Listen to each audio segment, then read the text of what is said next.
তো রবিবার সকাল সকাল ভীষণ চাপ কাজে, তো এখানটায় আমার রান্না চেপে গেছে।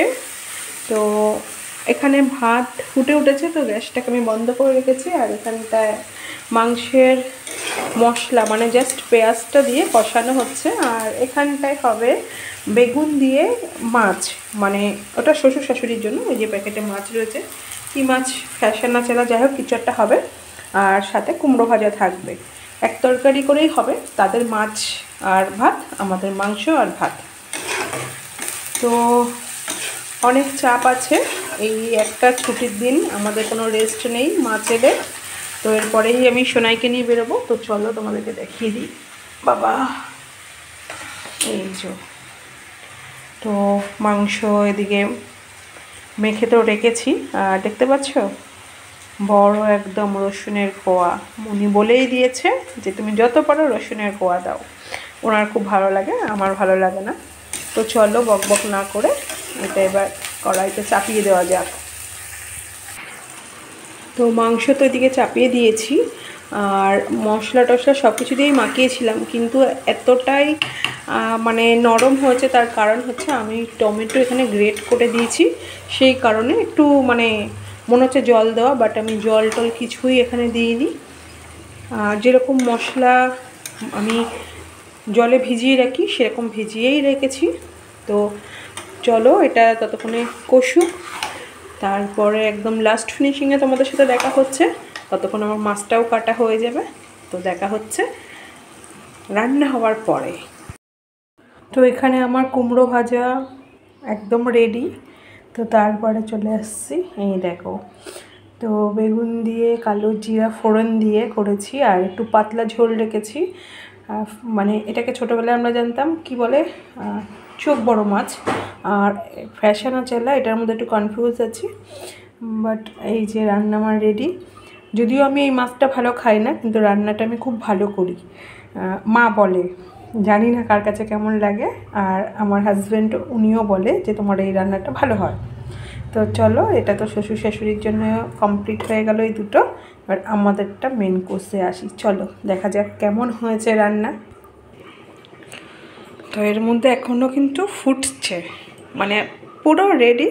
গরম মশলাও দেওয়ার ডান, একটু ফোটাচ্ছি। কি জানি নার্ভাস হচ্ছে কেমন হয়েছে। জাস্ট কালারটা দেখো, ওয়াও, নিজের তারিফ করে ফেললাম। তো আমার রান্না ডান, এবার চলে যাবো সানে। আর এদিকে ভাতও রেডি আছে, এই যে। তো আমি মানে মাটনের মধ্যে এটা পাঁঠার বললো, এটা পাঁঠার মাংস। এটাতে যেহেতু চর্বিটা কম থাকে আর শরীরের পক্ষে নাকি ভালো, তো সেই কারণে আমাদের উনি পাঁঠার মাংস নিয়ে এসছে। এখন আর কি রেয়াজি খাসি না কি বলে সেটা আনে না। তো কদিন ধরে মানে যে কবারই আনা হচ্ছে পাঁঠার মাংসটাই আনা হচ্ছে। আর একটু ঝাল হয়ে গেছে।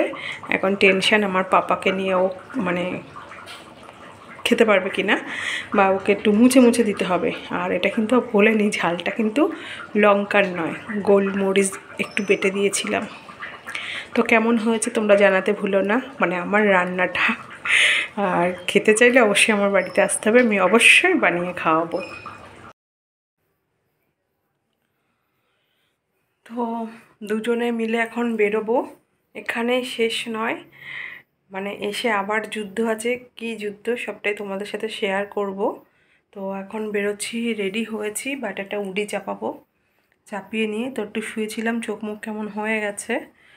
তো রাস্তায় প্রচণ্ড ধুলো, মাথাটা ভালো করে ঢেকে নিয়ে বেরোতে হবে। তো উনি বাইরে আছে, বেরোনো যাক। আর রাত্রে আবার কী যুদ্ধ, সারাদিনে কী যুদ্ধ তো দেখালাম, রাত্রে আবার কী যুদ্ধ তোমাদের সাথে দেখাবো। সাথে থেকেও পুরো দেখতে পারবে। তোমরাই বলো কার শান্তি লাগে। তো রাত্রেবেলা এখন নিয়ে এসছে চিকেন। এদিকে আমার মশলা করার ডান, আর পেঁয়াজ টমেটো কুচানো, আর একটাই আলু দেবো। মটনের আলু রয়ে গেছে, মাটনও কিছু মানে একটু আছে। এই যে এখন হবে চিকেন। সহ্য হয়? আমি তোমাদেরকে বললাম না যে আমার ঝালার শেষ নেই। আর দেখো, তো ভেবেছিলাম আজ ছুটির দিন, রবিবার, একটু শান্তিতে কাটাবো। যদিও রবিবারটা আমার শান্তিতে কাটে না, সংসার সামলে ছেলেকে নিয়ে আবার ড্রয়িং ক্লাসটা আছে, ফিরতে ফিরতে প্রায় 2টো বেজে যায়। তো এসে ওরও আবার টিউশন থাকে, ওরও চাপ হয়ে যায়, আমারও চাপ হয়ে যায়। আমরা ভাবি মা ছেলে রিল্যাক্স হবে সানডেটা, বাট এখন যেহেতু রুচু ক্লাস হচ্ছে আরও চাপ বেড়ে যাচ্ছে, আগামী দিন আরও চাপ বাড়বে জানি। সংসার নামক হলো একটা যুদ্ধ, একটা জ্বালা, মানে এই জ্বালার শেষ নেই। আর সত্যিই যুদ্ধ, আমি যুদ্ধ করতে করতে হাঁপিয়ে যাচ্ছি।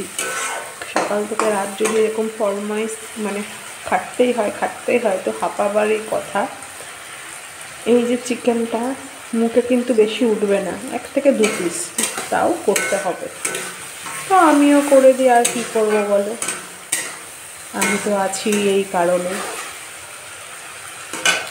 তো চিকেনটা হয়ে যাক, তারপরে তোমাদের সাথে দেখা হচ্ছে।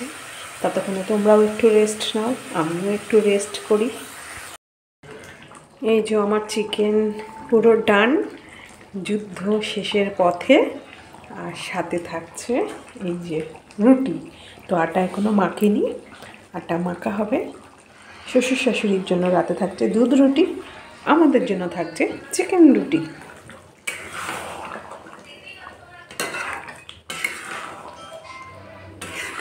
তো আজকের মতন টাটা, শুভরাত্রি জানিয়ে এখানেই বিদায় জানাচ্ছি সবাইকে। ভালো লাগলে অবশ্যই তোমরা পাশে থেকো, আর যদি কোনো কোয়ারিজ থাকে অবশ্যই আমাকে কমেন্ট করতে পারো তোমরা।